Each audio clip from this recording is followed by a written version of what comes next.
Have any of you dived into an exploration of your ancestry? Yeah.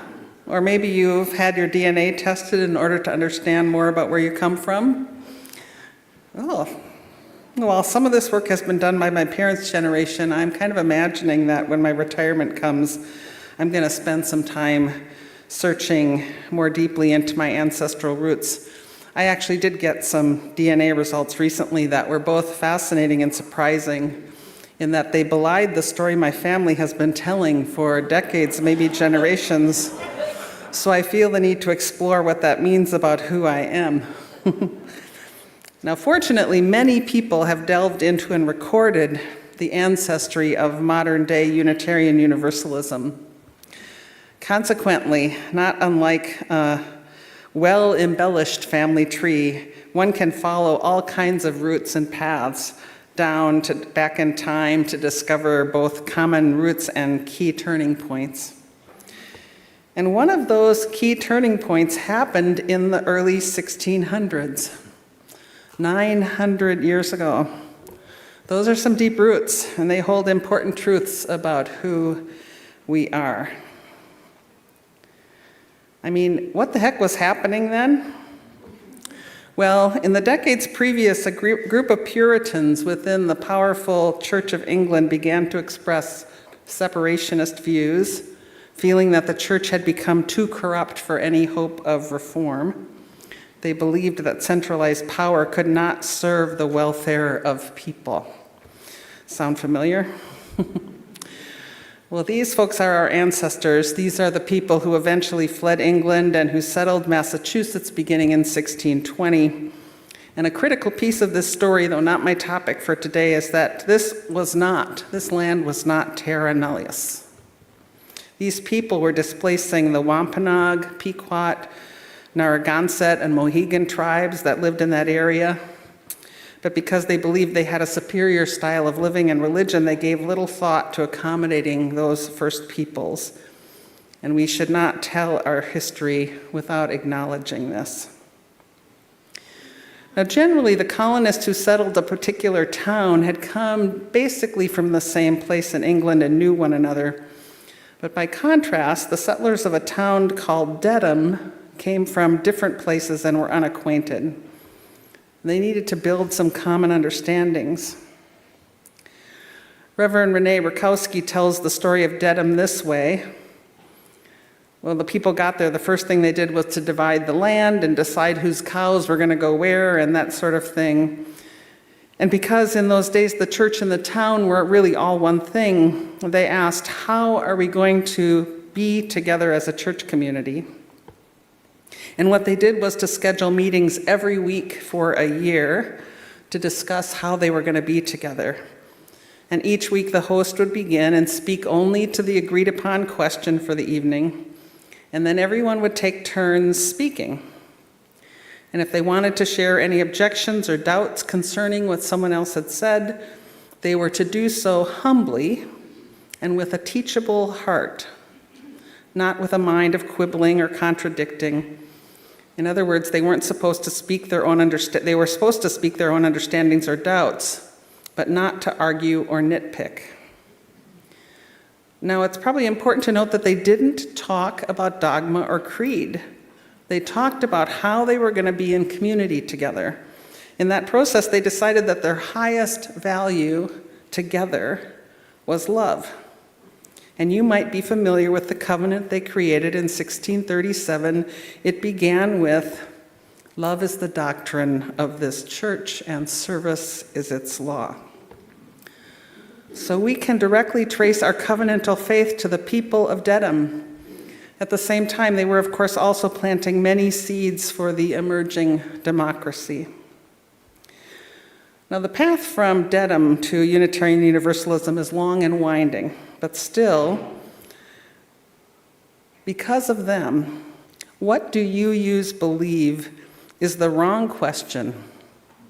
It's not what we believe, but rather how we choose to be in relationship with one another, with other beings, with our planet.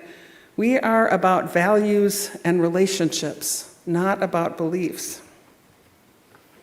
Being in covenant with one another is the core of Unitarian Universalism. It's captured beautifully in the words of Emma Merchant that Sandy read just a few moments ago. We make the choice to stay stuck together even when we don't want to be in the same room.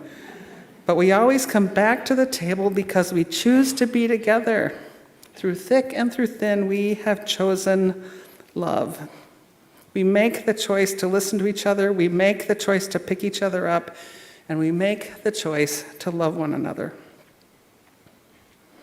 So if there's anything UUs commonly believe, it is in the practice of covenant, a practice of choosing to be in compassionate relationship with one another in service of things that matter to us, with a willingness to be changed by our interactions. Now, another way to look at this is that because being non-creedal means that we don't have a kind of glue of common beliefs that unite us, our bond is found in our voluntary choice to be in relationship. Our strength is found by being in covenant. We would be identified not by beliefs, but by how we choose to live. And yet, we are not all that great at talking about or understanding or even living into what it means to be in covenant.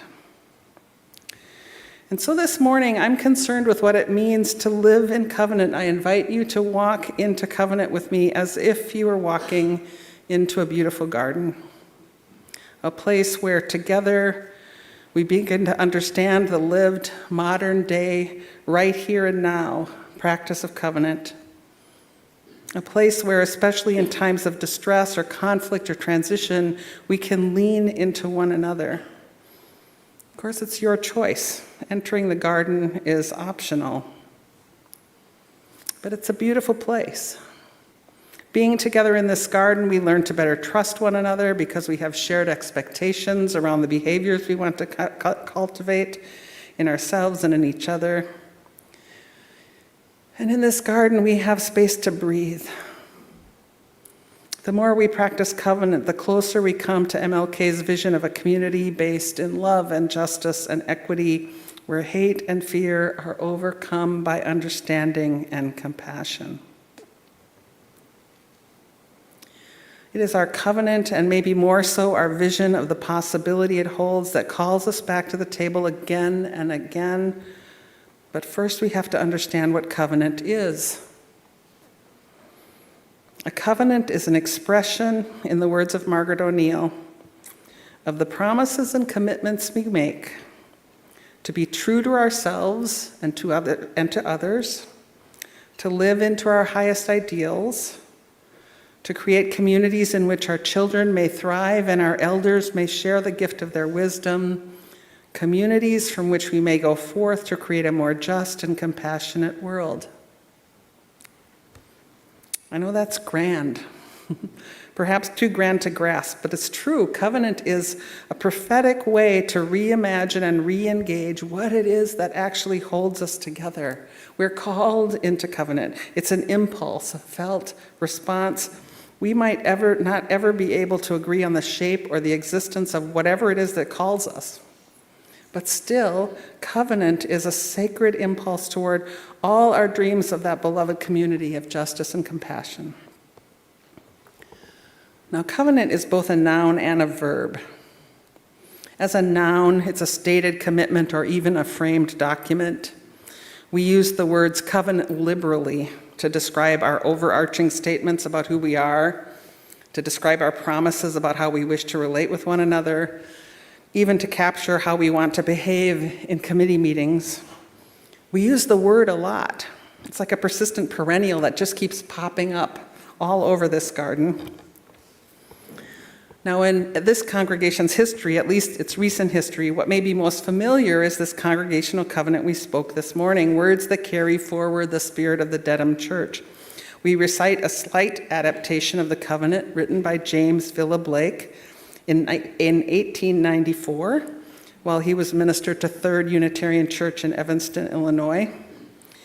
And it's spoken very regularly in many UU congregations. When you travel, you may find it spoken in some version almost everywhere. Love is the spirit of this church, and service is its law. This is our great covenant, to dwell together in peace, to seek the truth in love, and to help one another. It's a noun, it's this thing we recite. It's a document. But as a verb, covenanting, to covenant is the actual practice of trying to keep the promises we made. Practices that are lived and kept and broken and renewed. Practices to stay and tend the garden long enough to understand each other and bring into being a truly beloved community. As a verb, a covenant must be alive and active and open to new interpretations that allow for our constant growth and becoming. We're called into co-creating our covenant ongoingly as our garden grows and expands.